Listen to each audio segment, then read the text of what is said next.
ലോകത്തെ ഭീതിയുടെ നിഴലിലാഴ്ത്തിക്കൊണ്ട് പശ്ചിമേഷ്യൻ യുദ്ധം കൊടുമ്പിരി കൊള്ളുകയാണ്.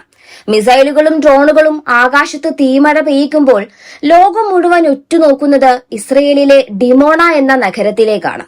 ഇസ്രയേലിന്റെ അതീവ രഹസ്യമായ ആണവ ഗവേഷണ കേന്ദ്രം സ്ഥിതി ചെയ്യുന്ന ഈ നഗരത്തിന് നേരെ ഇറാൻ നടത്തിയ മിസൈൽ ആക്രമണം ലോകരാജ്യങ്ങളെ ഒന്നടങ്കം ഞെട്ടിച്ചിരിക്കുകയാണ്. എന്നാൽ ഈ യുദ്ധവാർത്തകൾക്കിടയിൽ നമ്മെ അത്ഭുതപ്പെടുത്തുന്ന മറ്റൊരു കാര്യമുണ്ട്. ഇസ്രയേലിന്റെ മണ്ണിലെ ഈ അതീവ സുരക്ഷാ കേന്ദ്രത്തെ ലോകം വിളിക്കുന്നത് ലിറ്റിൽ ഇന്ത്യ എന്നാണ്. എന്തുകൊണ്ടാണ് ഒരു ഇസ്രയേലി നഗരം ഇത്തരത്തിൽ അറിയപ്പെടുന്നത്? ഇറാന്റെ മിസൈലുകൾക്ക് മുന്നിൽ ഡിമോണ വിറയ്ക്കുമ്പോൾ ഭാരതത്തിന് അഥവാ നമ്മുടെ ഇന്ത്യക്ക് എന്താണ് അവിടെ കാര്യം? ഈ ചോദ്യങ്ങൾക്കുള്ള ഉത്തരം തേടിയുള്ള ഒരു അന്വേഷണമാണിത്. നെഗവ് മരുഭൂമിയുടെ ഹൃദയഭാഗത്ത് സ്ഥിതി ചെയ്യുന്ന ഡിമോണയെ വെറുമൊരു ഇസ്രയേലി നഗരമായി മാത്രം നമുക്ക് കാണാൻ കഴിയില്ല. അവിടെയുള്ള ജനസംഖ്യയുടെ വലിയൊരു ഭാഗം ഇന്ത്യൻ വംശജരായ ജൂതന്മാരാണ് എന്നതാണ് ഇതിന്റെ പ്രധാന കാരണം.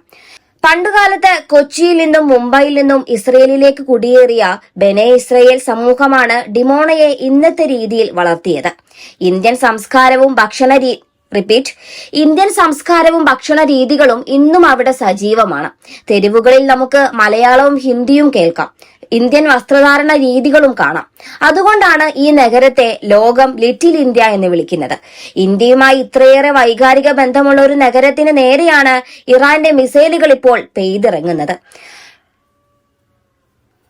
ഇറാൻ യുദ്ധം 22ാം ദിവസത്തിലേക്ക് കടക്കുമ്പോൾ ഇസ്രയേലിന്റെ മർമ്മം നോക്കി അടിക്കാനാണ് ഇറാൻ ശ്രമിക്കുന്നത്.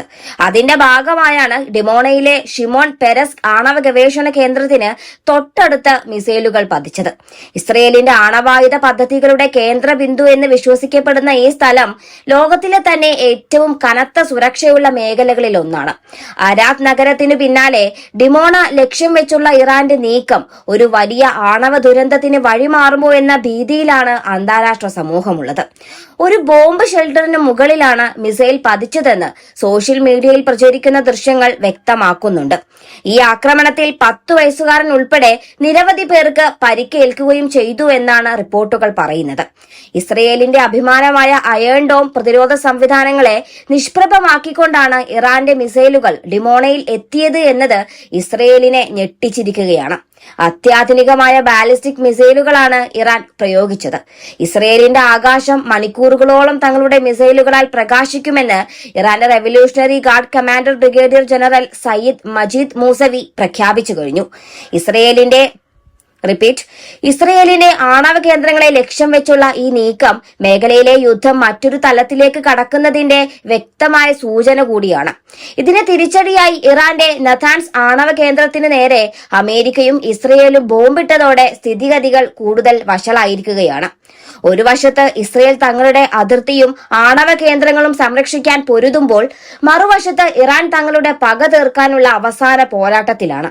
ഡിമോണയിലെ ആണവ കേന്ദ്രത്തിന് നേരെ ആക്രമണം ഉണ്ടായാൽ അത് ഇസ്രയേലിനെ മാത്രമല്ല അവിടുത്തെ സാധാരണക്കാരായ ജനങ്ങളെയും വലിയ തോതിൽ ബാധിക്കും. ലിറ്റിൽ ഇന്ത്യ എന്ന് വിളിക്കപ്പെടുന്ന ഈ നഗരത്തിലെ ഇന്ത്യൻ വംശജരായ വോട്ടർമാരും താമസക്കാരും ഇന്ന് വലിയ ഭീതിയിൽ കൂടിയാണ്. പശ്ചിമേഷ്യയിലെ സംഘർഷം പരിഹരിക്കപ്പെടണമെങ്കിൽ ആയുധങ്ങളല്ല മറിച്ച് ചർച്ചകളാണ് വേണ്ടതെന്ന് ഐക്യരാഷ്ട്രസഭയുടെ ആണവ വിഭാഗം മേധാവി റാഫേൽ ഗ്രോസി മുന്നറിയിപ്പ് നൽകുന്നു. സാധാരണക്കാർക്ക് മനസ്സിലാകുന്ന രീതിയിൽ പറഞ്ഞാൽ നമ്മുടെ സ്വന്തം ആളുകൾ താമസിക്കുന്ന ഒരു പ്രദേശം യുദ്ധത്തിന് മുനമ്പിൽ നിൽക്കുന്നതിന് തുല്യമാണ് ഡിമോണയിലെ ഇപ്പോഴത്തെ അവസ്ഥ. ഇസ്രയേലിന്റെ ആണവ കരുത്തിന്റെ കേന്ദ്രമായ ഈ പ്രദേശം തകർന്നാൽ അതിന്റെ പ്രത്യാഘാതം ലോകം മുഴുവൻ അനുഭവിക്കേണ്ടി വരും. ചതിക്കുന്നവന്റെ തലയറക്കുന്ന തന്ത്രത്തിലൂടെ ശത്രുവിന്റെ ആണവ കരുത്തിനെ തന്നെ അന്ധമാക്കാനാണ് ഇറാൻ ഇപ്പോൾ ശ്രമിച്ചുകൊണ്ടിരിക്കുന്നത്. വരാനിരിക്കുന്ന ദിവസങ്ങളിൽ ഡിമോണയുടെ മണ്ണിൽ ഇനി എത്ര സ്ഫോടനങ്ങൾ സംഭവിക്കുമെന്നതും ആഗോള ലോകത്തെ അതെങ്ങനെ ബാധിക്കുമെന്നതും കാത്തിരുന്ന് കാണേണ്ടി വരിക തന്നെ ചെയ്യും. അങ്ങനെയൊന്നും സംഭവിക്കാതെയിരിക്കട്ടെ.